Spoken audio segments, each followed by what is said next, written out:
Ok, então agora a gente vai introduzir uma topologia na reta estendida, de tal forma que quando a gente for trabalhar com a sigma-álgebra de Borel da reta estendida, vai ser a sigma-álgebra de Borel com relação a essa topologia. E a topologia que a gente vai considerar na reta estendida é a topologia da ordem. Então, considere a família B da reta estendida, dada pelos conjuntos da forma fechado infinito aberto em A, aberto em B, aberto em C, e aberto em D, fechado em mais infinito, onde A, B, C e D são números reais, onde B é menor do que C. Então isso vai ser o que a gente chama de base da topologia. Então, observa que para todo I nessa família, o I está de fato contido na reta estendida. Então, vamos definir a nossa classe tal da reta estendida como a união dos elementos de B da reta estendida, união arbitrária.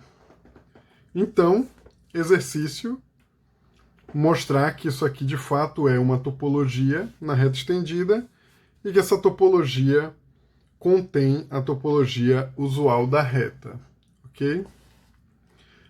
E aí, como eu falei, essa topologia tal da reta estendida é chamada de topologia da ordem na reta estendida.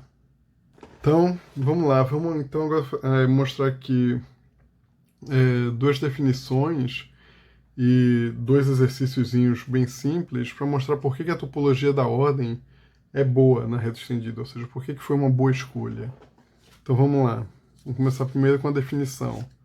Então vamos tomar aqui x tal no espaço topológico. A gente diz que x tal é Hausdorff se dados dois pontos x e y com x diferente de y existem abertos disjuntos U e V, tais que x pertence a U e y pertence a V. Ou seja, isso é que a gente diz que a topologia separa pontos. Então, só para introduzir mais uma nomenclatura, a gente diz que um aberto U é uma vizinhança do ponto x se x pertence a U. Então, o que a gente está dizendo aqui é que se x é diferente de y, existem vizinhanças disjuntas, ou seja, existe uma vizinhança de x e outra vizinhança de y, tais que essas vizinhanças são disjuntas. Então é isso que está sendo dito.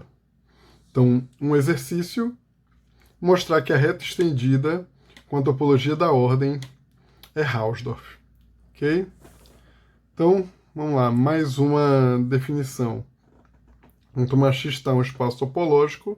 Dada uma sequência em x, a gente diz que xn converge para x se para todo aberto U que contém x existe um n0, tal que n maior ou igual a n0 implica que xn está em U.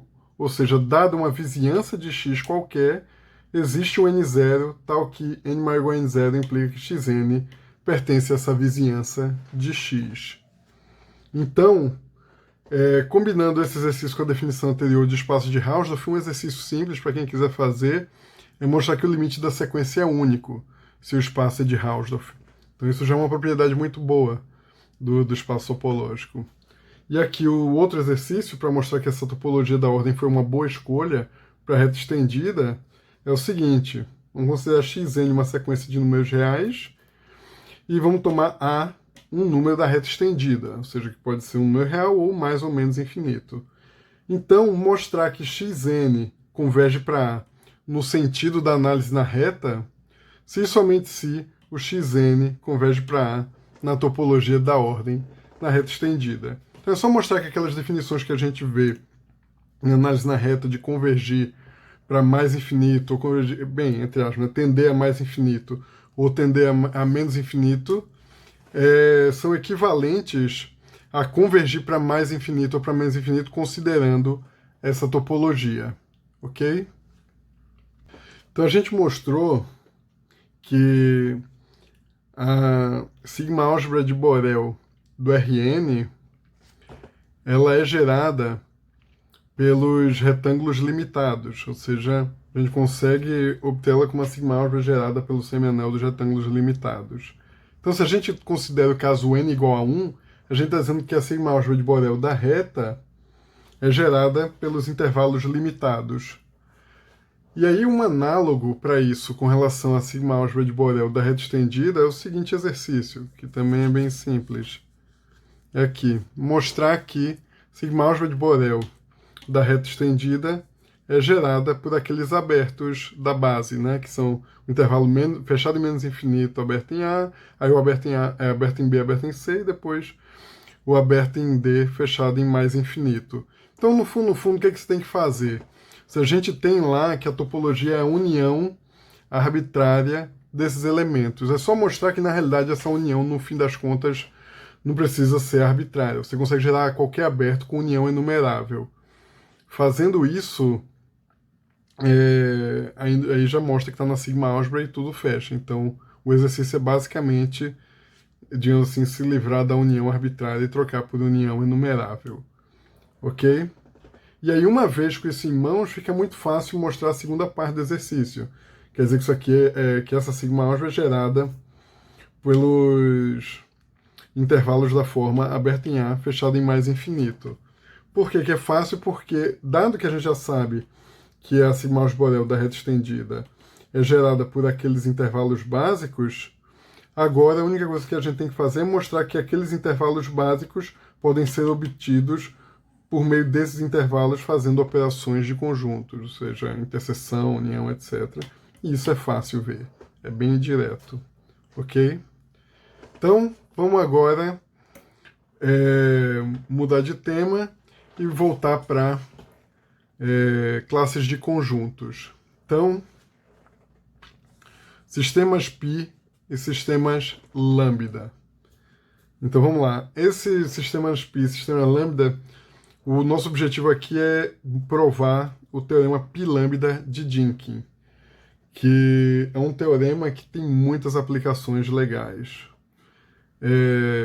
Então, eu vou dar uma aplicação legal. Ao longo do curso a gente vai ver várias aplicações, principalmente probabilidade, mas ele também se aplica, por exemplo, para provar o teorema de Fubini, para provar a unicidade da extensão da medida, entre várias coisas. Você pode também provar, por exemplo, que a única medida na reta, invariante por translação, cujo comprimento, cuja medida do intervalo 0, 1 fechado é finita,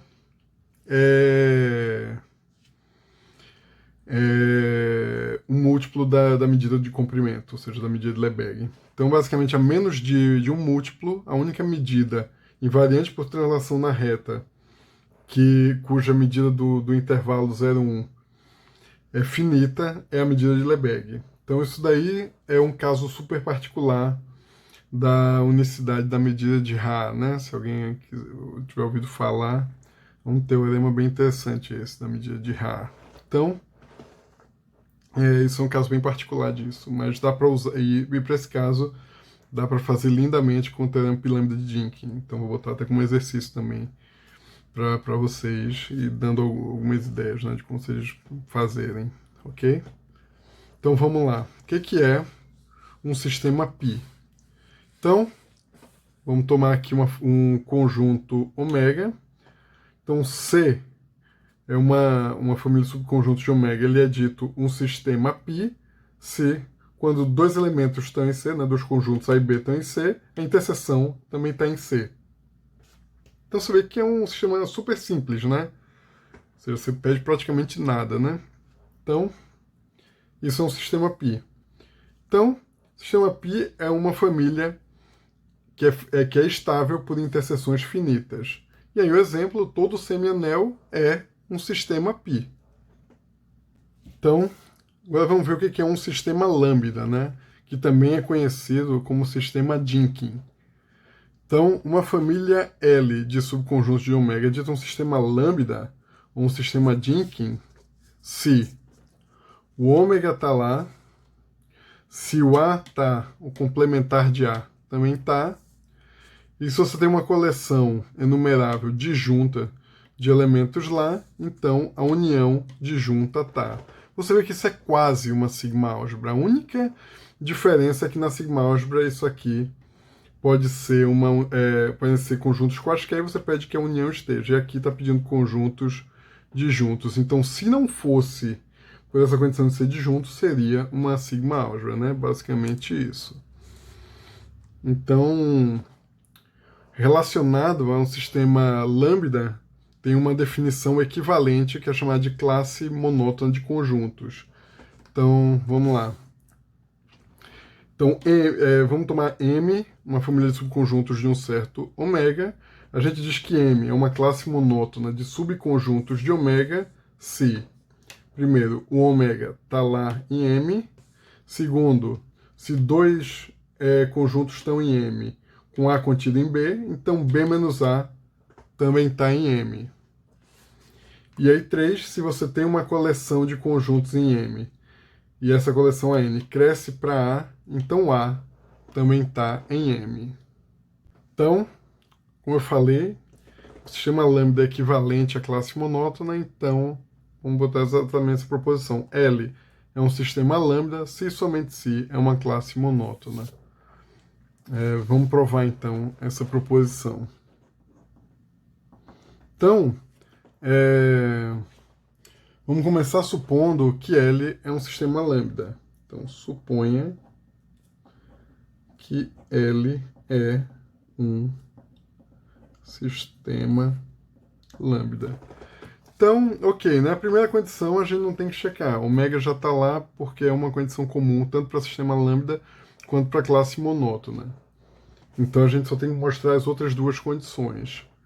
Então, vamos tomar A e B aqui em L com A contido em B. Então, uma coisa que a gente pode observar é que como A está contido em B, temos que o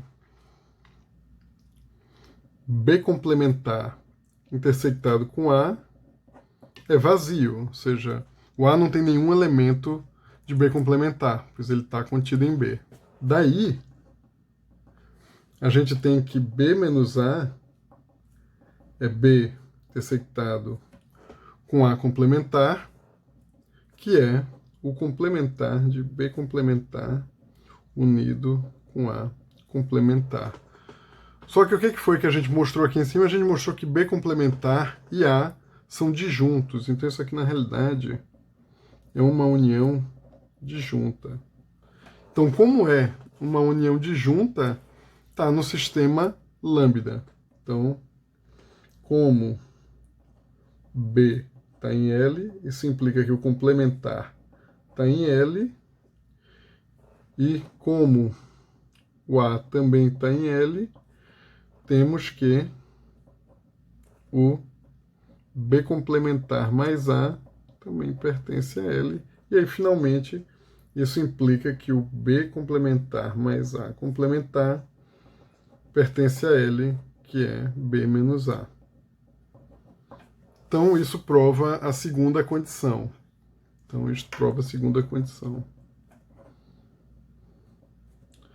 A segunda condição de classes monótonas.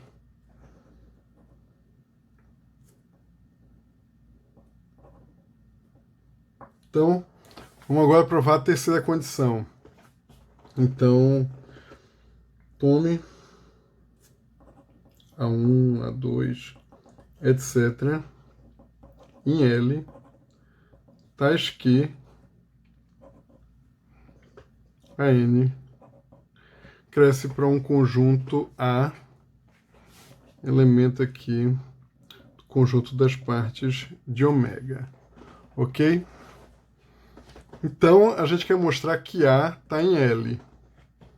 Então, vamos lá, ou seja, vamos definir aqui o B1 como sendo A1, o B2 como sendo A2 menos A1, etc., o Bn como sendo AN menos AN menos 1. aqui, etc. Então, pelo que a gente acabou de provar na condição 2, pelo que acabamos de provar, vamos provar para todo n natural, o Bn pertence a L, porque é a diferença de dois elementos de L. E a gente acabou de provar que não só, né? Ou seja, desculpa, é a diferença de dois elementos de L, onde cada um deles está contido no que está tomando diferença, né? Deixando claro, né? Pois, só para deixar claro, pois o AN menos 1 está contido em AN, já que o AN cresce para A. Então, agora, deixando bem claro, a gente tem o AN-1 contido em AN para todo N, e aí a gente está tomando a diferença deles. Então, a gente já viu que nessas condições aqui, se A está contido em B, então B menos A está em L, né? A e B em L, A contido em B, então B menos A está em L. Então, é exatamente o cenário que a gente tem aqui. Então, vamos mostrar agora que os BNs são disjuntos. Então, note que os BNs são disjuntos. Então, de fato, vamos tomar N menor do que M. Então, o que a gente tem? A gente tem que o Bn está contido no AN, porque o Bn é AN menos AN menos 1, então está contido no AN. E aí, como N é menor do que M, o AN está contido no AM menos 1, porque essa sequência AN ela é crescente de conjuntos. E agora, isso aqui diz pra gente que, né, daí a gente tem que o BM intersectado com a M-1 é vazio, pela definição do BM, né? Porque BM vai ser AM menos AM-1, então é vazio. Agora, a gente olha aqui para cima, né? O AM-1, ele contém o BN. Então, isso implica que o BM intersectado BN está contido no BM intersectado com AM-1, que dá vazio. Então, isso implica que BN intersectado com BM é vazio. Então, o BN forma uma coleção de conjuntos disjuntos que estão em L. Então, como L é um sistema lambda, a união deles está. Então, como os BNs são disjuntos e pertencem a L, como L é sistema lambda, temos que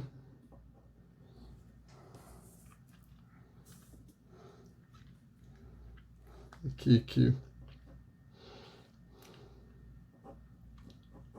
a soma de n igual a 1 até infinito dos BNs pertence a L. Mas, o que a gente observa? A gente observa que, note que a união de n igual a 1 até infinito dos ANs é igual à união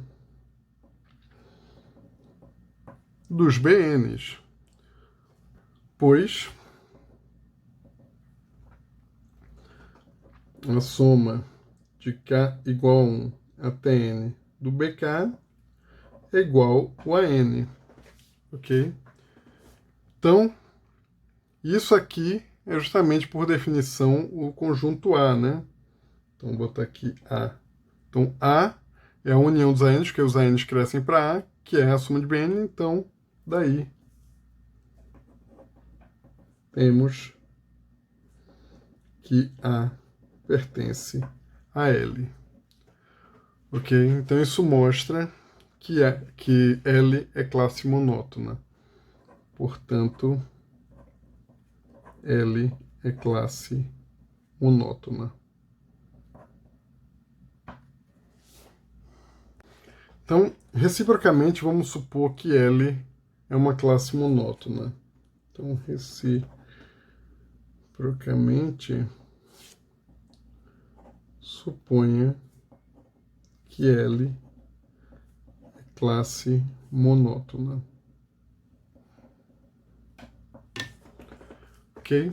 Então, obviamente, a primeira condição lá de ser sistema lambda é satisfeita porque é igual com classe monótona, que é que o espaço todo está lá. Então, vamos mostrar agora a do complementar. Essa, nesse caso aqui, é bem fácil, né? Então, tome B como sendo o espaço todo. Daí, para todo A pertencente a L, o A está contido no espaço todo, que implica que ômega menos A pertence a L, ou seja, o A complementar está em L. Então, isso aí mostra a segunda condição de ser sistema lambda. Então, vamos agora mostrar que a união disjunta está lá. Então, finalmente, então vamos tomar, sejam A e B elementos de L, A e B disjuntos.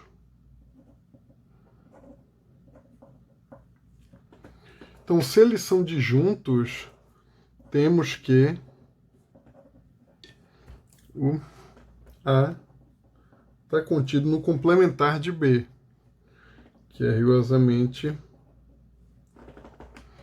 ômega menos B. Então, isso está dizendo para a gente que a diferença de ômega menos B menos A está em L. Então, isso implica que ômega menos B menos A pertence a L. Então, além disso,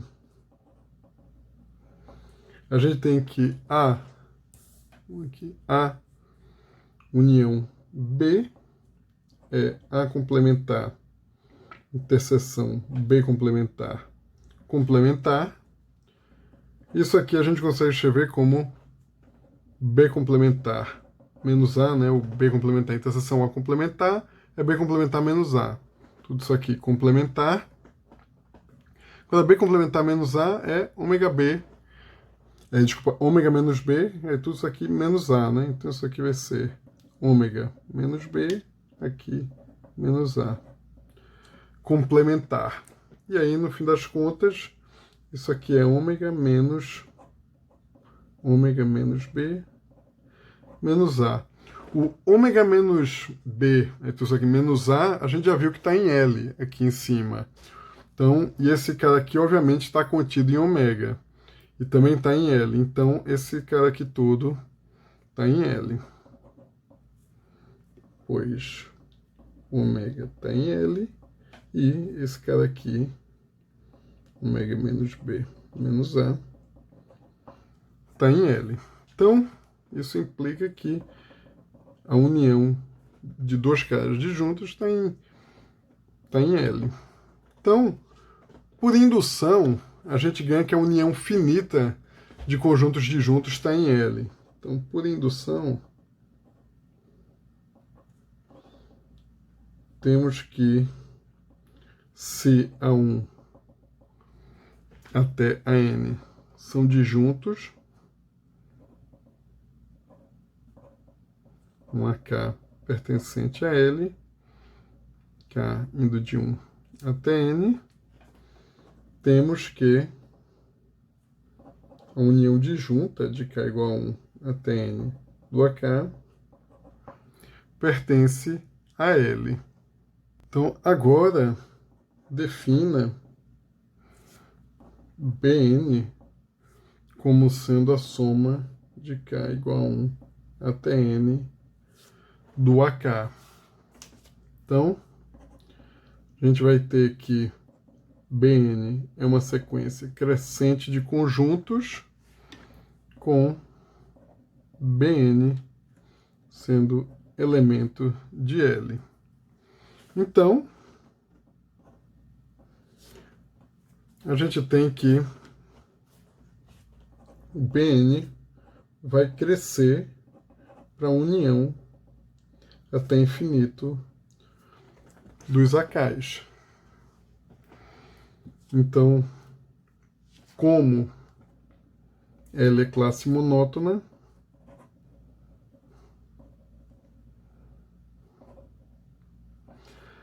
a gente tem que, segue que essa união aqui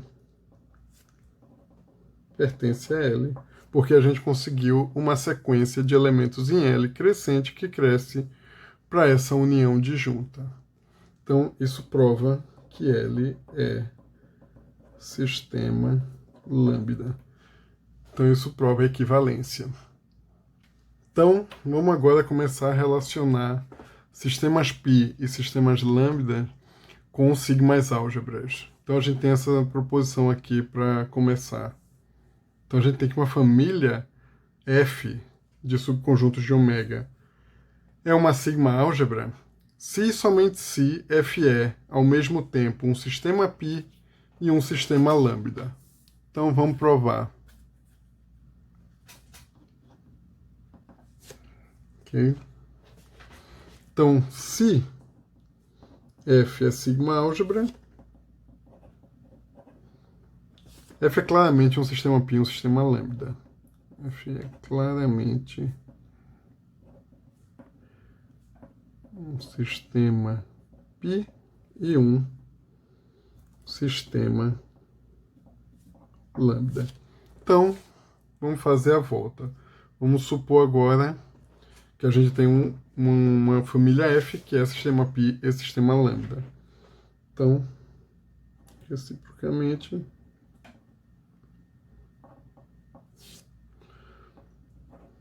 seja F um sistema π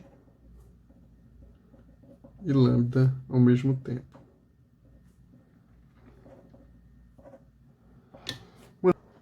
Como a gente já mencionou, um sistema lambda só não é sigma álgebra porque pede união disjunta ao invés de união qualquer. Então é suficiente a gente mostrar que se a gente tem uma coleção qualquer de conjunto, uma coleção qualquer enumerável de conjuntos em F, então a união está em F. Então, vamos começar mostrando isso, né? Que união de conjuntos de F está em F. Então, temos apenas que mostrar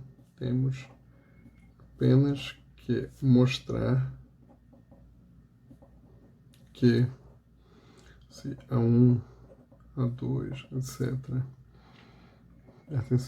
pertencem a F, então a união n igual a 1 até infinito dos ANs também está em F, certo?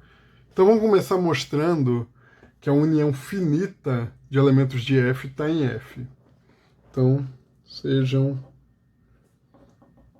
A e B em F quaisquer. Então, A complementar e B complementar também estão em F. Como F é sistema π,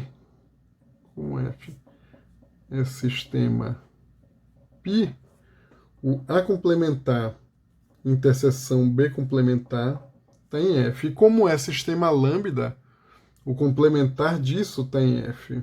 Então aqui F é sistema lambda, quer dizer que o A complementar intersectado com B complementar está em F. Mas quem é o complementar disso é a união B. Então isso aqui implica que a união B está em F. Então, por indução, a gente consegue que a união finita de elementos de F está em F. Então, por indução para todo N natural, a união de K igual a 1 até N dos arcais, está em F. E agora a gente se lembra que a gente provou que todo sistema lambda é classe monótona. Então, defina Bn como sendo a união de K igual a 1 até N dos acais. Então, o Bn pertence a F e Bn cresce para a união de K igual a 1 até infinito dos acais. Então, como F é uma classe monótona, essa união está em F. Então, como F é classe monótona,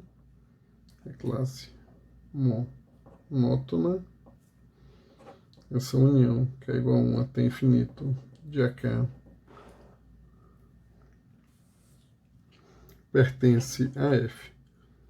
Ou seja, né, daí F é sigma álgebra. Então, a proposição. Vamos tomar ômega de fim de vazio, ser uma classe de subconjuntos de ômega, e a gente vai definir lambda de C como a interseção de todos os sistemas lambdas que contém C. Então, tal qual na sigma álgebra, isso aqui é o sistema lambda gerado por C, ok? E aí a demonstração vai ficar como exercício de que lambda é o menor sistema lambda que contém C, porque a demonstração é praticamente idêntica ao caso da menor sigma álgebra, não muda nada. Até mostrar que a diferença de vazio, por exemplo, é usar o fato de que o conjunto das partes é um sistema lambda, etc, etc. Então, demonstração é basicamente um copiou-colou, então fica como exercício. Uma observação interessante é que, como toda sigma álgebra é um sistema lambda, segue que o sistema lambda gerado por C está contido na sigma álgebra gerada por C. Então, vale sempre essa inclusão. Vamos ver quando ocorre a inclusão ao contrário e, portanto, a igualdade. Então, aqui o teorema π-lambda de Dynkin diz que se C é um sistema π, então o sistema lambda gerado por C coincide com a sigma álgebra gerada por C. E aí, em particular, se um sistema lambda contém um sistema π, ele vai conter também a sigma álgebra gerada por esse sistema π, ok? Então, vamos lá, demonstração. Então, bem, como lambda de C é um sistema lambda, basta a gente mostrar que esse lambda de C também é um sistema π. Basta mostrarmos que lambda de C é sistema π. Que aí, pela proposição anterior, esse lambda de C vai ser uma sigma álgebra. Daí, pela proposição anterior, na realidade, a proposição anterior da anterior, né? Porque a anterior foi exercício. Pela proposição passada, lambda de C será sigma álgebra. Daí, a gente ganha igualdade. Lambda de C igual a sigma de C. Então, vamos mostrar que lambda de C é um sistema π. Então, defina esse L1 como sendo os conjuntos B que estão no sistema lambda gerado por C. Então, acho que para todo C em C, B intersectado com C pertence ao sistema lambda gerado por C. Ok? Então, o que a gente está dizendo?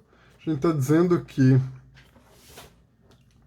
um conjunto vai estar aqui em L1 se ele tiver no sistema lambda gerado por C, e a interseção com qualquer elemento da classe C ainda está no sistema lambda, ok? Então, como C é sistema π, segue que o C está contido no L1, porque, dado qualquer elemento de C, a interseção com outro elemento de C ainda vai estar lá em C. Em particular, vai estar no lambda de C, porque o lambda de C contém C. Ok? Então, o que vamos fazer agora, a gente vai mostrar que esse L1 é sistema lambda. Então, vamos mostrar que L1 é sistema lambda. Então, aqui. Então temos que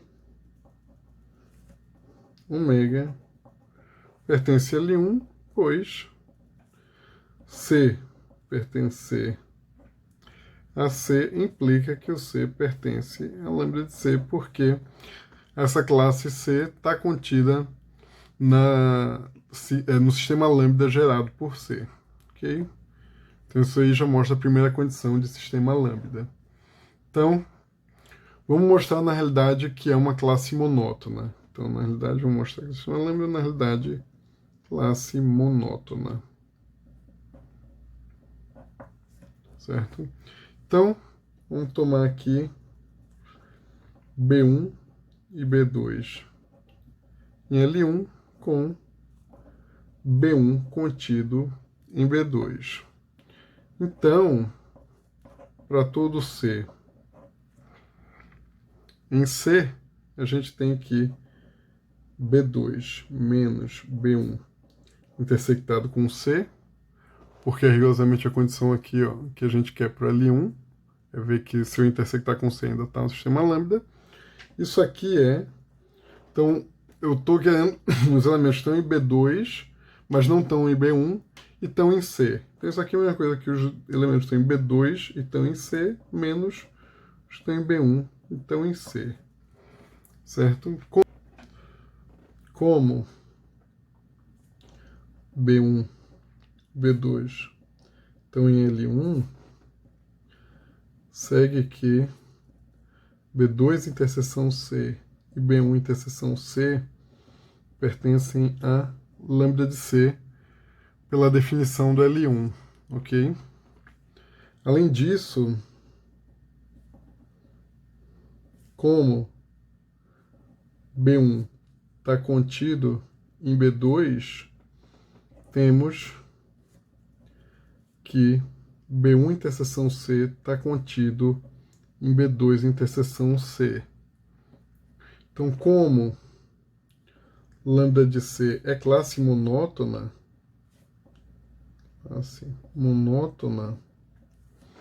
a gente tem que B2 interseção C menos B1 interseção C pertence a lambda de C. Então, isso implica que B2 menos B1 interseção C, que é igual a B2 interseção C menos B1 interseção C, pertence a lambda de C. Ou seja, isso quer dizer que B2 menos B1 pertence a L1. Então, agora, a gente tem que mostrar que se a gente tem uma sequência crescente de conjuntos em L1, o limite dessa sequência também está lá em L1. Então, tome Bn pertencente em L1, N natural, com Bn contido em Bn mais 1, se N pertence aos naturais. Daí, para todo C pertencente à classe C, o Bn interseção C está contido no Bn mais 1 interseção C. Então, E note que, como BN está em L1, o BN interseção C pertence ao sistema lambda gerado por C, o que implica que a união de n igual a 1 até infinito do Bn interseção C, que isso aqui é igual, a gente pode usar a distributividade para botar o C em evidência, isso aqui vai ser a união de n igual a 1 até infinito do Bn interseção C, isso aqui vai pertencer ao sistema lambda gerado por C, porque isso aqui é uma sequência crescente no sistema lambda. Então, como é uma sequência crescente, o limite está lá. E aí, como isso aqui é a união intersectada com C, isso implica que a união de n igual a 1 até infinito dos BNs pertencem a L1. Ou seja, isso implica que L1 é sistema lambda. E como L1 contém C, que foi a primeira coisa que a gente observou quando a gente definiu L1, temos que o L1 contém o sistema lambda gerado por C. Só que, por outro lado, pela definição do L1, o L1 ele foi definido como subconjunto do sistema lambda. Então, ou seja, por definição de L1, o L1 está contido no sistema lambda gerado por C. Portanto, o L1 é igual ao sistema lambda gerado por C. E o que isso significa? Isso significa que para todo conjunto B no sistema lambda gerado por C e todo conjunto C pertencente à classe C, a interseção B com C está no sistema lambda gerado por C. Então, para a gente concluir que o sistema lambda gerado por C é um sistema π, a gente tem que mostrar que para todo B no sistema lambda e todo C no sistema lambda. Então, a gente já conseguiu aumentar uma parte, né? Porque o C, a gente estava só usando que ele é sistema π, então a gente estava só tomando B no C e C no C. Então, agora a gente já conseguiu transformar C em lambda de C. Então, a gente quer transformar esse C em lambda de C. Então, o que a gente vai fazer? A gente vai definir um lambda 2. Desculpa, um L2. Então, defina L2 como sendo o conjunto dos Bs no sistema lambda gerado por C. Então, aqui, para todo C pertencente ao sistema lambda gerado por C, a interseção B intersectada com C pertence ao sistema lambda gerado por C. Então, se a gente mostrar que L2 é igual ao lambda de C, tal como a gente fez, aí acabou. A gente ganha aqui um sistema π. Então, como L1 é igual a lambda de C, ou seja, isso daí, se a gente olhar a definição de L1, basicamente está dizendo que o C está contido em lambda 2. Temos que o C está contido, desculpa, em L2. Está contido em L2. Ok? Então, repetindo o que fizemos para L1, então não muda nada, ou seja, repetindo ipsis literis, né? Ou seja, letra por letra do que a gente fez, obtemos que L2 é sistema lambda. Então, como L2 contém C, isso implica que o L2 vai conter o sistema lambda gerado por C. E aí, quando a gente olha aqui a definição do L2, tal qual no L1, ele já é definido como um subconjunto do sistema lambda gerado por C. Então, por outro lado, pela definição de L2, o L2 está contido no sistema lambda gerado por C. Portanto, L2 é igual ao sistema lambda gerado por C, o que implica que o sistema lambda gerado por C é um sistema π. Portanto, o sistema lambda gerado por C é sigma álgebra. E isso conclui a demonstração do teorema π-lambda de Dynkin. Então agora, para ilustrar o teorema π-lambda, vamos pegar um exemplo bem interessante. E se alguém tiver interesse, aí pode tentar resolver sem o teorema π-lambda, né? Tentar resolver de outra forma, que aí vai apreciar, né, o poder do teorema π-lambda de Dynkin, né? Como ele resolve, sei lá, tem umas aplicações bem interessantes e inusitadas, né? Então vamos lá. Então, vamos tomar ômega-f, um espaço mensurável, e para cada elemento de ômega, vamos definir Fw, o conjunto dos mensuráveis que contém ômega. Então a gente vai definir o F átomo que contém ômega como a interseção de todos os mensuráveis que contém ômega, né? Então, basicamente, ele é o F átomo porque você não consegue dividir ele com esses mensuráveis de F. Ou seja, ele é a mínima unidade que contém ômega de acordo com a sigma álgebra F, ok? Então, o fato aqui é que essa interseção aqui, ela não precisa ser enumerável, né? Ela pode ser não enumerável. E se ela for não enumerável, a gente não consegue saber se esse átomo é mensurável ou não, e a princípio pode não ser, né? Porque a gente sigma álgebra só garante a interseção enumerável. O fato de ter uma interseção não enumerável não implica que esse átomo não vai ser mensurável, mas implica que a gente não consegue garantir que ele vai ser mensurável. Ou seja, ele pode, inclusive, não ser mensurável, ou ele pode ser mensurável, mas a gente não consegue garantir.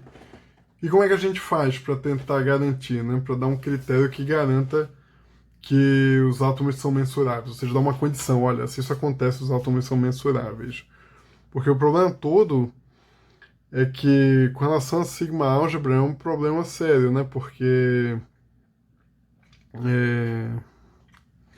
elas podem ter elementos demais, basicamente é isso. Então, para ter uma ideia de como a sigma álgebra é, entre aspas, explosiva, as sigmas álgebras ou são finitas ou são não enumeráveis. Não existe uma sigma álgebra infinito enumerável. Ou seja, não existe. Ou seja, ou é finita ou é não enumerável. Então, isso já mostra que o número é bem grande, né, de elementos na sigma álgebra. Então, vamos continuar. Então, com o objetivo de tentar reduzir o número de termos na interseção, vamos fazer o seguinte: suponha que C é uma classe que gera a sigma álgebra F, ou seja, a sigma álgebra gerada por C é F.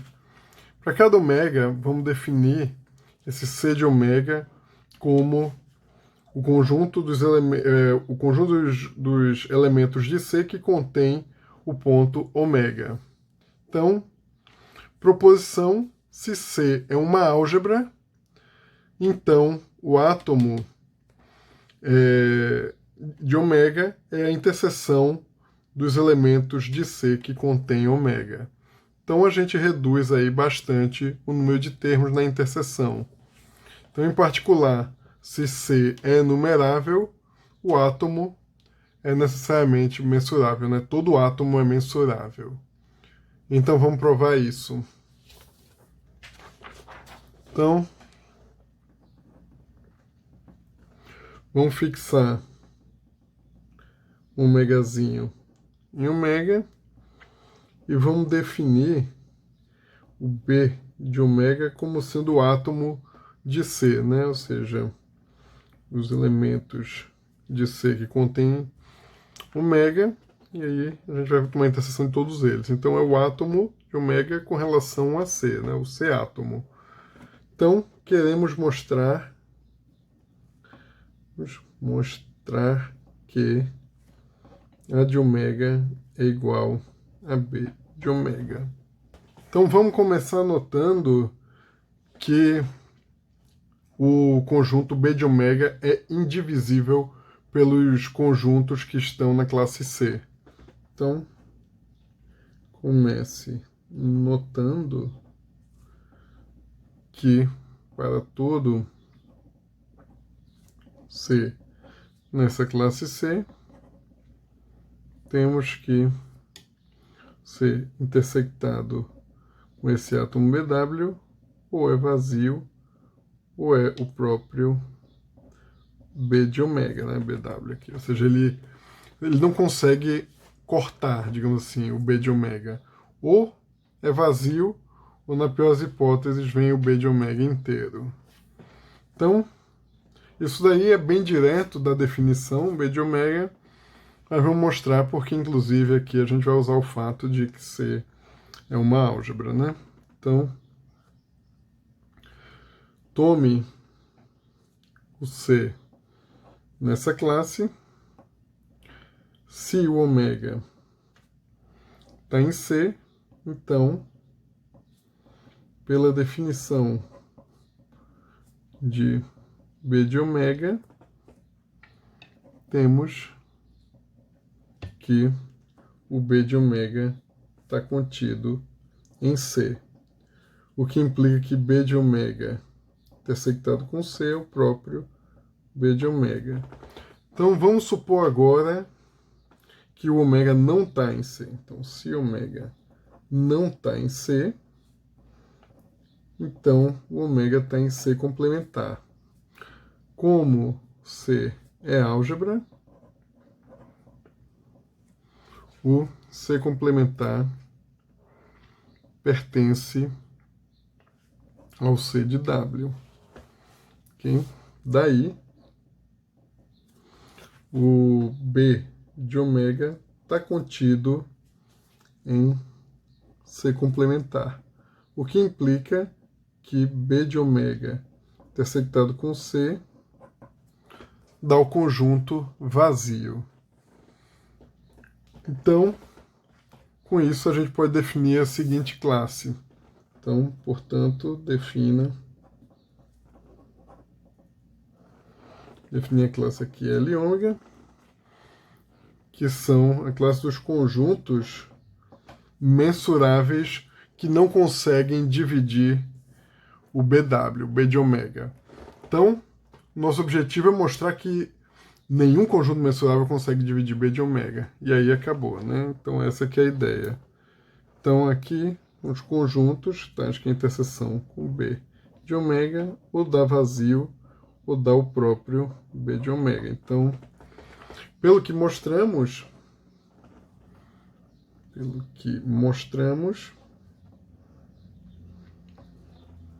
o C está contido nesse L de ômega. Então, o que a gente quer mostrar agora? A gente sabe que como C é uma álgebra, C é um sistema π. Então, como C é uma álgebra, C é um sistema π. Ok? Então, vamos mostrar que L de ômega é um sistema lambda. Então, vamos mostrar que L de ômega é um sistema lambda. Então, na realidade, para esse caso aqui, a gente vai mostrar que é uma classe monótona, que é equivalente, né? Então, tome A e B, um L de ômega com A contido em B.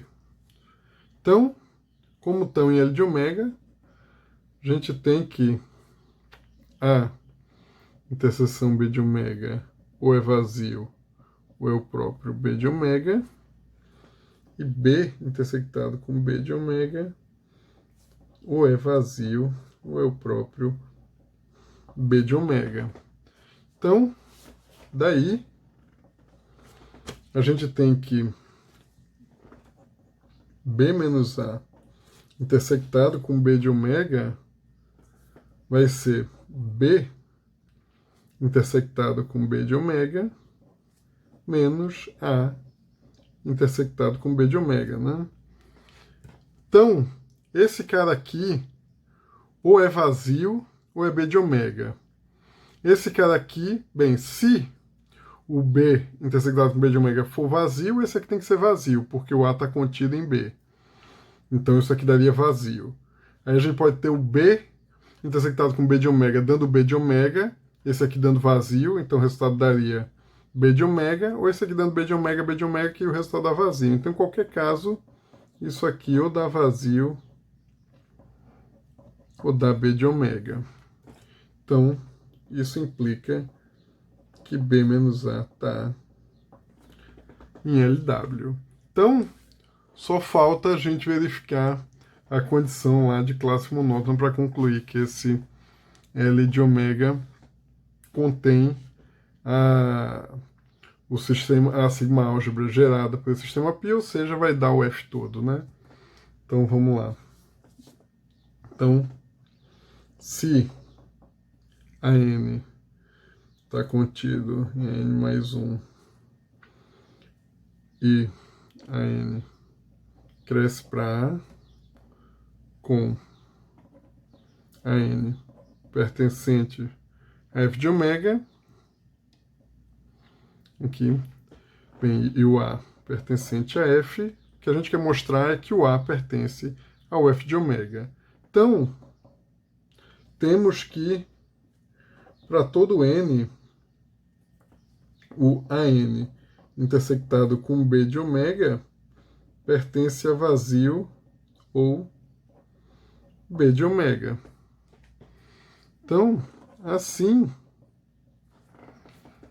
a união desses caras, n igual a 1 até infinito do AN intersectado com B de ômega, vai estar aqui, ou seja, porque vai ficar vazio, vazio, aí um B de ômega, não sei o quê, ou seja, você só tem esses elementos sendo repetidos infinitas vezes, né? Algum deles vai ser, pelo menos algum deles vai ser repetido infinitas vezes. Então, essa união aqui pertence a vazio ou B de ômega. Então, essa união aqui a gente bota o B de ômega em evidência usando a distributividade. Então, isso aqui vai ficar igual a 1 até infinito de AN intersectado com B de ômega pertence a vazio ou... Opa, desculpa aqui, B de ômega, né? E tudo, não B de vazio. Vamos lá, B de ômega. Então, isso implica que a união de n igual a 1 até infinito dos ANs pertencem ao L de ômega. Então, isso mostra que o L de ômega é sistema lambda, né? Classe monótona é importante sistema lambda. Então, desta forma, o L de ômega contém o C, implica que o L de ômega contém a sigma álgebra gerada por C, que é igual a F, ou seja, o L de ômega é igual a F. Daí, para todo A em F, temos que A intersectado com B de ômega pertence a vazio ou o B de ômega. Então, se o A pertence a F e ômega pertence a A, então o A intersectado com B de ômega vai ser o próprio B de ômega, pois o ômega pertence a B de ômega e as únicas possibilidades para esta interseção são vazio ou B de ômega. Então, portanto, a gente consegue concluir que para todo A em F, com ômega pertencente a A, o B de ômega vai estar contido em A. Então, logo, pela definição de A de ômega, temos que o B de ômega está contido em A de ômega. Por outro lado, como o C está contido em F, segue das definições de A de ômega e B de ômega que o A de ômega está contido em B de ômega. Portanto, A de ômega é igual a B de ômega. Então, isso prova o nosso exemplo e mostra como a gente faz para reduzir o número de elementos na interseção.